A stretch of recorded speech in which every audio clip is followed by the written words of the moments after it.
Dans cette vidéo, nous allons tous savoir les dirigeants qui sont pour la pauvreté des Africains. À ce moment dont tous les pays africains sont réveillés et certainement il y a des dirigeants qui se disent non, on doit toujours rester comme ça puisque nous, on bénéficie de tout ça. Quand les Africains sont dans la pauvreté, vous devez savoir qu'il y a beaucoup de gens qui bénéficient de la richesse, qui bénéficient d'une partie de la richesse de l'Afrique.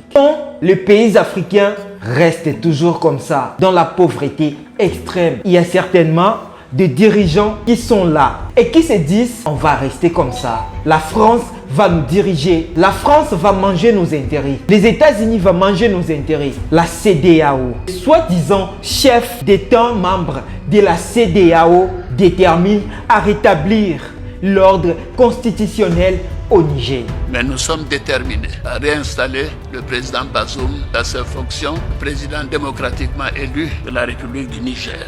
Où des militaires ont pris le pouvoir il y a de cela 2 semaines. Et nous, on va suivre cela dans cette vidéo. Et on va comprendre qu'ils sont pour la pauvreté des Africains. La question qu'on doit se poser, est-ce que les Africains doivent toujours aller traverser la mer pour la réussite? Aller acheter un visa qui coûte des millions pour la réussite? Est-ce que les Africains doivent toujours quitter l'Afrique pour qu'ils puissent vraiment trouver l'Eldorado? C'est qu'on doit se poser. Et on doit comprendre cela dans cette vidéo. Bien évidemment, ce n'est pas une opération ivoirienne contre nos frères nigériens. Mais nous sommes déterminés à réinstaller le président Bazoum dans ses fonctions de président démocratiquement élu de la République du Niger. Ils sont déterminés alors que le pays passe des moments difficiles. Le pays est dans un moment où on ne sait même pas comment est-ce qu'on peut vivre. Pourquoi on ne peut pas dépendre de nous-mêmes? Pourquoi on ne peut pas rester dans l'indépendance que nous voulons certainement? Ici, les textes et les protocoles de notre communauté. Alors, notre objectif, comme vous le constatez, est la paix et la stabilité dans notre sous-région. Et surtout, le bien-être de nos populations et le développement de nos pays.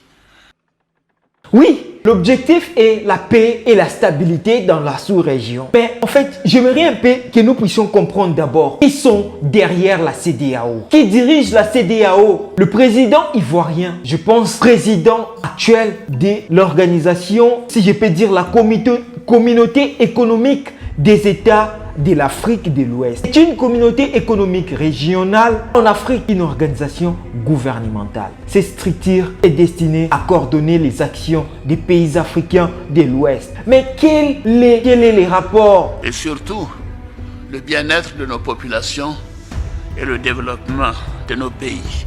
Est-ce que la CEDEAO est là vraiment pour le bien-être des Africains? Est-ce que la CEDEAO est là vraiment pour le bien-être de la population africaine? C'est la question qu'on doit se poser. Au moment où on voit des présidents qui se réveillent, qui disent que non, on doit chasser toutes ces personnes qui contribuent à la destitution, à la pauvreté des pays africains. Et là, quelques membres de la CEDEAO disent que non, nous devons rétablir les dirigeants dans leur place pour qu'ils puissent encore maintenir dans la merde de ces pauvretés que nous avons toujours encouru. On va continuer.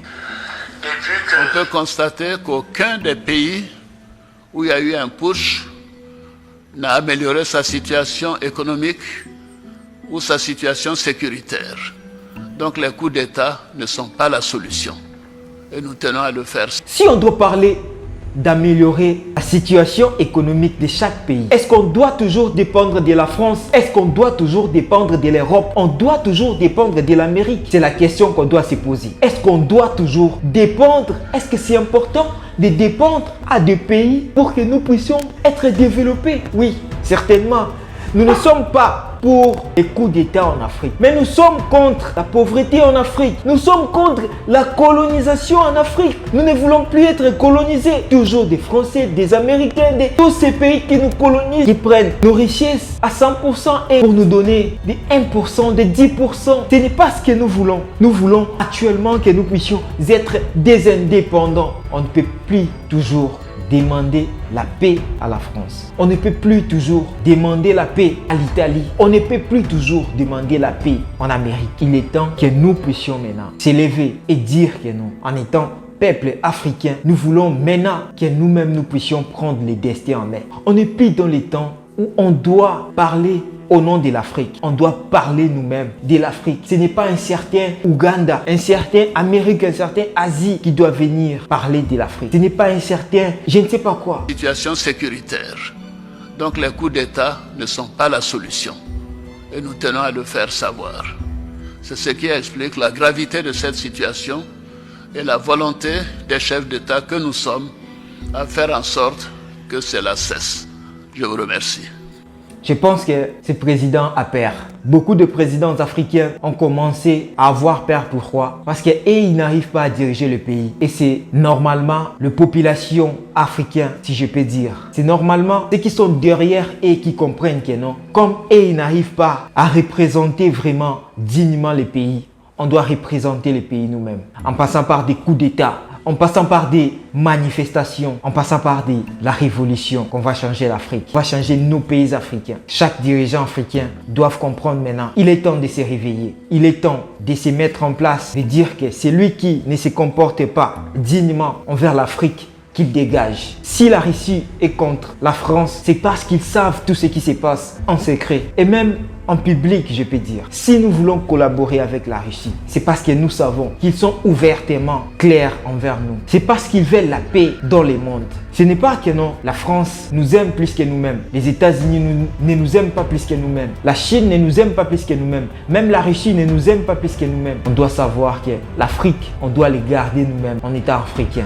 Beaucoup de nos richesses sont parties et sont toujours en train de partir. Est-ce que nos dirigeants voient tout cela? Et s'ils voient tout cela, pourquoi ils ne parlent pas? Pourquoi ils ne disent rien? Il y a quelque chose qui se cache là. Et actuellement, je pense que dans peu de temps, on ne parlera plus de la CEDEAO. Et je dirais à tous les Africains, Inquieta, on va toujours se mettre en place pour combattre l'ennemi qui veut la destruction de l'Afrique. Nous qui veulent l'évolution de l'Afrique, on doit toujours se réveiller. Je parle au nom de tous les pays africains. On doit d'abord arrêter d'être distrait, arrêter de TikTok, de Facebook inutiles, en train de s'insulter, en train de parler des choses inutiles. Oui, on peut se distraire, mais ce n'est pas à tout moment. On doit se réveiller. On doit arrêter d'abord la musique, le foot. On doit d'abord se réveiller. On ne doit pas cesser à tout pour du bon, non. On ne doit pas arrêter que non, on ne va plus le faire, non. Il y a un moment donné, on doit d'abord chercher ce que nous voulons. On parle de la pauvreté en Afrique.